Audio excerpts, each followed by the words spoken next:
नमस्कार दोस्तों, मैं सुनीता, सहायक प्राध्यापिका हिंदी विभाग, राजा सिंह महाविद्यालय सिवान, जयप्रकाश विश्वविद्यालय छपरा से।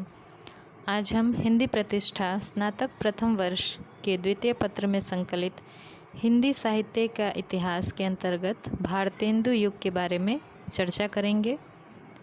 इस व्याख्यान में हम भारतेंदु युग की शुरुआती जो विशेषताएं थी और क्या चीज़ें थी जो इसके परवर्ती और पूर्ववर्ती युग से अलग करती हैं, उनके बारे में बात करेंगे।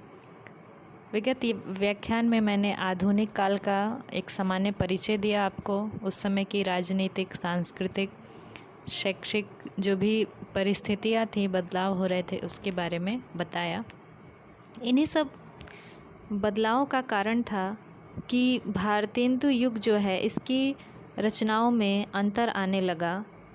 इन रचनाओं में हमें श्रृंगारिक रसिकता दिखाई देती है, अलंकरण, मोह, रीति निरूपण, क्योंकि इससे पहले इतना लंबा रीति काल चला था तो एकदम से उसे छोड़ना भी असंभव था। तो इसमें भी अलंकरण, मोह, रीति निरूपण कहीं कहीं दिखाई देता है। प्रकृति का उद्दीपनात्मक चित्रण ये थोड़ा बहुत कम होते होते कम हुआ, एकदम से नहीं गया। इसके अतिरिक्त जो समाज सुधार के लिए बहुत सारी संस्थाएं चल रही थी,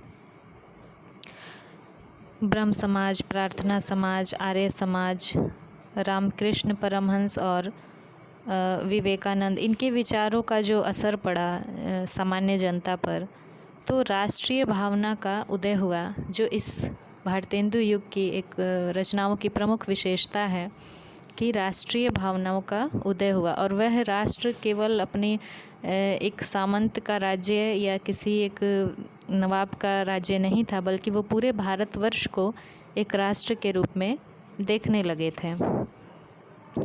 ये हमें अनेक कविताओं में इसकी छवि दिखाई देती है। क्षेत्रीयता से ऊपर उठकर और जो कवि थे वो संपूर्ण राष्ट्र के बारे में बात करने लगे। जैसे उदाहरण के रूप में हम देख सकते हैं राधाचरण गोस्वामी की पंक्ति, हमारो उत्तम भारत देश, प्रेमघन की पंक्ति, धन्य भूमि भारत, सब रत्ननी की उपजवनी। ये पंक्तियाँ स्पष्ट करती हैं कि राष्ट्रीयता की भावना का कितना विकास हुआ इस काल में। इसके अतिरिक्त भारतेंदु की विजयिनी विजय वैजयंती, प्रेमघन की आनंद अरुणोदय, प्रताप नारायण मिश्र की महापर्व और नया संवत, राधा कृष्णदास की भारत 12 मासा और विनय, ये कविताएं देशभक्ति की प्रेरणा से युक्त हैं। राष्ट्रीयता के भावना के साथ साथ ही अंग्रेज़ों की जो शोषण की जो नीति थी, उसके प्रति विद्रोह भी इसमें दिखाई देता है, विरोध दर्ज किया गया। भारतेंदु जी की जो बहुत ही प्रसिद्ध अमीर खुसरो की मुकरियों की तर्ज पे जो मुकरियां हैं, उसमें बहुत प्रसिद्ध है, भीतर भीतर सब रस चूसे, हंसी हंसी के तन मन धन मूसे, जाहिर बातन में अति तेज, क्यों सखी सज्जन नहीं अंग्रेज। तो इस तरह से व्यंग के रूप में उन्होंने अंग्रेज़ों के शोषण के प्रति अपना विरोध दर्ज किया है।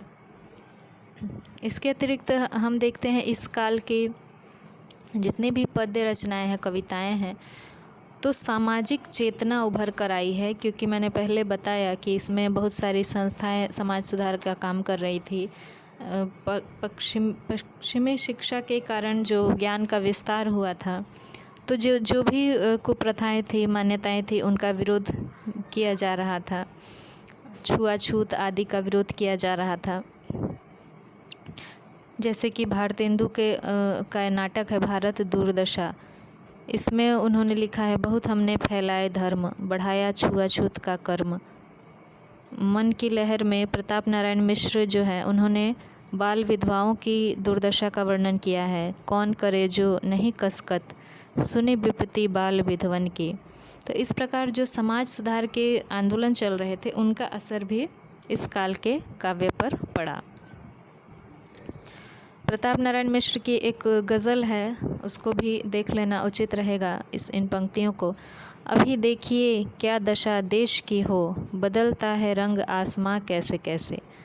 मतलब कि हर तरफ से जो वस्तु स्थिति थी, जो उस समय की वास्तविक परिस्थिति थी, उनका चित्रण किया जा रहा था। ज़्यादा बड़े पैमाने पर विस्तृत फलक पे सब चीज़ों को देख रहे थे कवि लोग। और क्योंकि छपाई मशीनें आ गई थी, ज्ञान का विस्तार हो गया था, इतना कठिन नहीं था किसी बात को जानना किताबों के द्वारा और शिक्षा के प्रसार के द्वारा।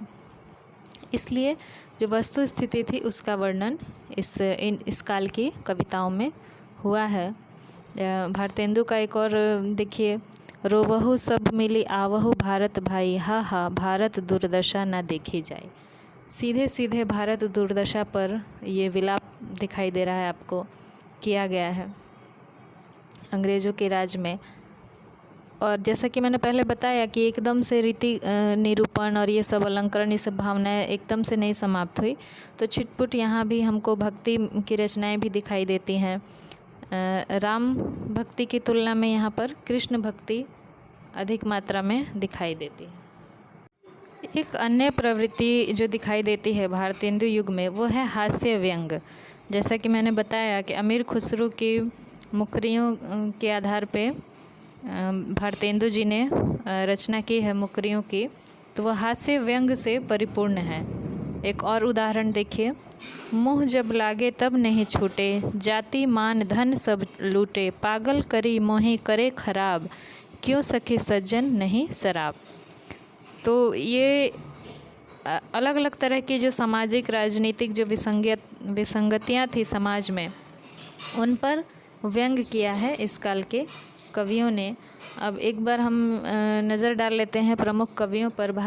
भारतेंदु युग में ऐसे तो 100 से अधिक कवियों ने विविध प्रवृत्तियों के अंतर्गत काव्य रचनाएं की, परंतु जिन्हें भारतेंदु मंडल के नाम से जाना जाता है और जो प्रमुख कवि हैं, उनमें भारतेंदु हरिश्चंद्र, बद्री नारायण चौधरी प्रेमघन, प्रताप नारायण मिश्र, जगन मोहन सिंह, अंबिका दत्त व्यास और राधा कृष्ण दास, ये प्रमुख रूप से उल्लेखनीय हैं। इसके अतिरिक्त अन्य कवि हैं जिन्होंने इस काल में रचनाएं शुरू की और बाद में भी रचनाएं करते रहे, जैसे श्रीधर पाठक, बाल मुकुंद गुप्त और हरिऔध। इस काल के बारे में आज इस व्याख्यान में हमने प्रमुख जो प्रवृत्तियां थी और विशेषताएं थी उनके बारे में जाना। इसी तरह से अगले भाग में हम इस काल के कुछ अन्य प्रवृत्तियां या विशेषताएं, इनके बारे में जानेंगे, गद्य के बारे में भी जानेंगे। ये कई भागों में बटा हुआ व्याख्यान है। आज के लिए इतना ही, मिलते हैं अगले व्याख्यान में। तब तक के लिए नमस्कार, धन्यवाद।